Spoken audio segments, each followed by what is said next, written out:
ముందుగా దివంగత నేత ప్రీతమ మహానేత డాక్టర్ వైఎస్ రాజశేఖర రెడ్డి గారి వాయిస్. నమస్తే అక్కయ్య, నమస్తే తమ్ముడు, నమస్తే బాబు, నమస్తే పాప, నమస్తే నమస్తే నమస్తే.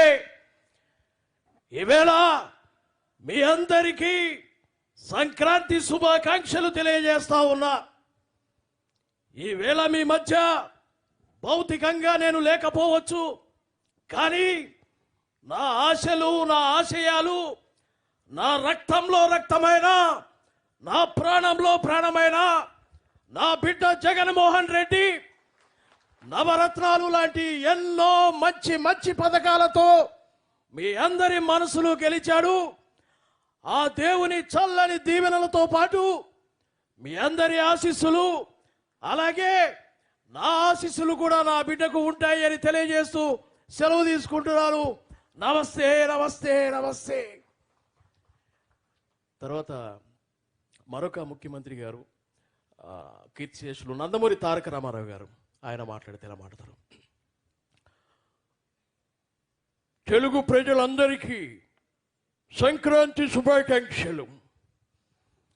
ఈ రోజున జగన్మోహన్ రెడ్డి గారు ఎన్నో గొప్ప గొప్ప పథకాలు తీసుకొచ్చారు. హరిజన, గిరిజన, దళిత, బడుగు బలహీన వర్గాల అభ్యున్నతి కొరకు, వారికి మంచి చేయాలనే, సేవ చేయాలనే ఆలోచనతో ఎన్నో పథకాలను ప్రవేశపెట్టారు. ఒక రైతు భరోసాతో రైతన్నకు అండగా నిలబడ్డారు.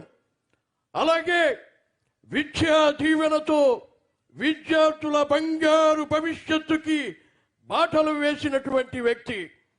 అలాగే ఇంకా ఎన్నో ఎన్నో ఆసరా లాంటి ఎన్నో పథకాలు ప్రవేశపెట్టి జనాల గుండెల్లో చిరస్థాయిగా నిలిచిపోయిన జగన్మోహన్ రెడ్డి గారు, నా ఆశీస్సులు మీకు ఎప్పుడు ఉంటాయి. సుఖీ భవ, సుఖీ భవ. ఇది ఎన్టీఆర్ గారు. అలాగే రోసయ్య గారు, ఒకసారి రోసయ్య గారు వారు ఎలా మాట్లాడతారు? ఈ రోజున అందరికీ కూడా సంక్రాంతి శుభాకాంక్షలు. సంక్రాంతి పండగ అంటే ఏంటమ్మా? రైతులు చాలా సంతోషంతో పంట చేతికొచ్చి వారు చాలా ఆనందంతో సంబరాలు జరుపుకునేటువంటి పండగ. ఆ రైతులు ఇవాళ చాలా సంతోషంగా ఉన్నారు. ఎందుకంటే రైతును రాజుగా చూడాలనేటువంటి కోరిక ఉన్న జగన్మోహన్ రెడ్డి గారి పాలనలో ఎంతో సుభిక్షంగా ఉన్న రైతులందరూ కూడా, రాజశేఖర రెడ్డి గారు నా ఆప్త మిత్రులు, వారు కూడా రైతుల గురించి చాలా చేశారు. జగన్ గారు ఇంకా చాలా చక్కగా చేస్తూ ఉన్నారు. వారికి నా ఆశీర్వచనాలు. కూర్చోలేగుస్తావు నువ్వు, పతాక లేస్తావేంటి? ఇదిగో చంద్రబాబు కూర్చోమని చెప్తుంటే నువ్వు లేవుస్తావేంటి పతాక? నేను మాట్లాడుతూ ఉన్నా, జగన్ రెడ్డితోనే నువ్వు కూర్చోవా. రోసయ్య గారు. అలాగే అక్కినే నాగేశ్వరరావు గారు, వారు ఎలా మాట్లాడతారు? అందరికీ నమస్కారం. ఇక్కడ ఉన్నటువంటి వారందరికీ సంక్రాంతి శుభాకాంక్షలు తెలియజేస్తున్నాను. జగన్మోహన్ రెడ్డి గారు, మీ పాలన మేము ఇక్కడ చూడకపోయినా పైనుంచి మీ నాన్నగారు, నాన్నగారు అందరం కలిసి మేమందరం మీ పాలన గురించి మాట్లాడుకుంటూ ఉంటాం. ఈ మంచి రోజున మీకు శుభాకాంక్షలు తెలియజేయాలని ఇలా వచ్చాం. నాతో పాటు శోభన్ బాబు కూడా వచ్చారు.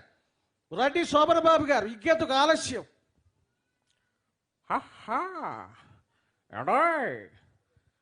యాక్చువల్గా నాకే అందగాడు అనేటువంటి పేరుంది. నా అందాన్ని చూసి చాలామంది నా వెంట పడుతుంటారు.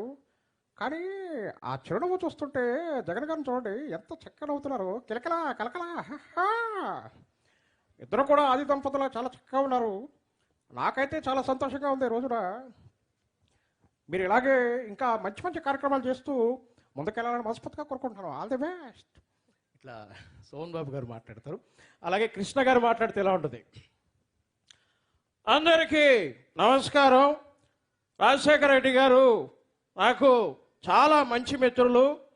అలాగే ఆయన ఎన్నో మంచి కార్యక్రమాలు మంచి పథకాలు ప్రవేశపెట్టారు. జగన్ గారిని కూడా ఈరోజు చాలా అద్భుతమైనటువంటి పరిపాలన చేస్తున్నారు. వారికి మా అభినందనలు తెలియజేస్తున్నాం. ఇలా సూపర్ స్టార్ కృష్ణ గారు మాట్లాడితే ఎలా ఉంటుందండి? అలాగే ఆర్జీవి గారు వారు మాట్లాడితే ఎలా ఉంటుంది?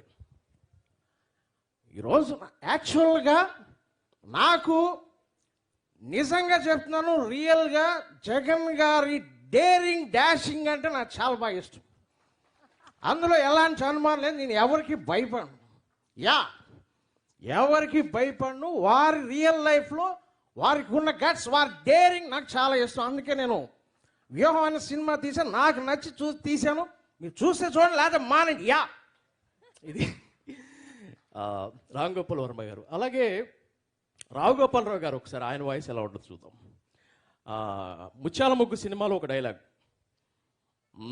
అలో అలో అలో సెక్రటరీ, ఓ పాల ఆకాశం వంక చూడు, ఆకాశంలో ఏదో మద్దరు జరుగుతున్నట్లేదు, సూర్యుడు నెత్తురుగడ్డలా లేడు, అది మడిసన్నాక కూసంత కాలాపోసన ఉండాలా, ఉత్తినే తిని తొంగుంటే మడిసికి గొడ్డికి తేడా ఏటుంటది, సర్లేదు ఎదవ నువ్వు సెన్స్. ఇలా రాజశేఖర రెడ్డి, అదే మన రావు గోపాలరావు గారి వాయిస్ ఉంటుంది. అలాగే లక్ష్మీపార్వతి గారు ఇక్కడికి వచ్చి మాట్లాడితే వారు ఎలా మాట్లాడతారు? నిజంగా ఏమిటమ్మా నవ్వుతున్నావు? నిజంగా ఈరోజు జగన్ గారి నవ్వు చూడండి, ఎంత చక్కగా నవ్వుతున్నాడు బాబు. ఇద్దరు కూడా, మేడం గారు ఇద్దరు ఎంత బాగున్నారు, ఎంత చక్కగా. అసలు అంత అందమైన నవ్వు ఎలా వస్తుందంటే, అందమైన మనసులో నుండి ఆ నవ్వు పుడుతుంది. నా అల్లుడు ఉన్నాడు, ఎప్పుడైనా నవ్వాడా? ఏం బాబు నవ్వాడా? ఏమ్మా నవ్వాడా? ఎప్పుడైనా నవ్వాడా? ఇదిగో వస్తున్నాడు బాబు, మాటల్లోనే వస్తున్నాడు.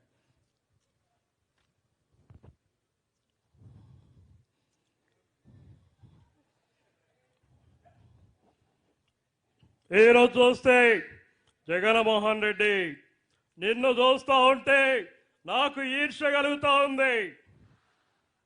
నాకు ఈర్ష్య కలుగుతుంది. ఎందుకని అడగరే, గొప్ప గొప్ప ఆలోచనలు, పేదవాళ్లకు మంచి చేయాలనే ఆలోచనలు మీకే ఎందుకు ముందొస్తాయి? నాకెందుకు రావు? పేదవాళ్ళకి, ప్రజలకి నమ్మకాన్ని మీరే ఎందుకు కలిగించారు? నేనెందుకు కలిగించలేకపోయాను? ఇంకో ఆశ్చర్యకరమైన విషయం, ఒక్కడే ఎన్నికలకు ధైర్యంగా పోతా ఉన్నాడు. ఎక్కడిదో ధైర్యం అని అడుగుతున్నా. ఇది బాబు గారు. నిజంగా చాలా కొడాలి నాని, నేను తెలుసుగా మీ అందరికీ. మనం సంక్రాంతి పండుగ అంటే చాలా సంతోషం, సంబరంగా ఉంటుంది. చంద్రబాబు నాయుడు ఏదో మాట్లాడతాడు, ఆయనకి ముందు ప్రజల మనసు ఏంటో తెలియాలి, ప్రజలకే సేవ చేయాలనేటువంటి ఆలోచన మనసులో ఉంటే వస్తుంది. కానీ పులిహోర కబుర్లు, పొగడి కబుర్లు చెప్తే ఎట్టగా ఉండదు. ఈ జన్మ కాదు, ఎన్ని జన్మలైనా ఇక ఆయన అట్ట మాటలు చెప్పుకొని బతకడు. ఇది కొడాలి నాని గారి వాయిస్. అలాగే చివరిగా అన్న జగన్మోహన్ రెడ్డి గారి వాయిస్.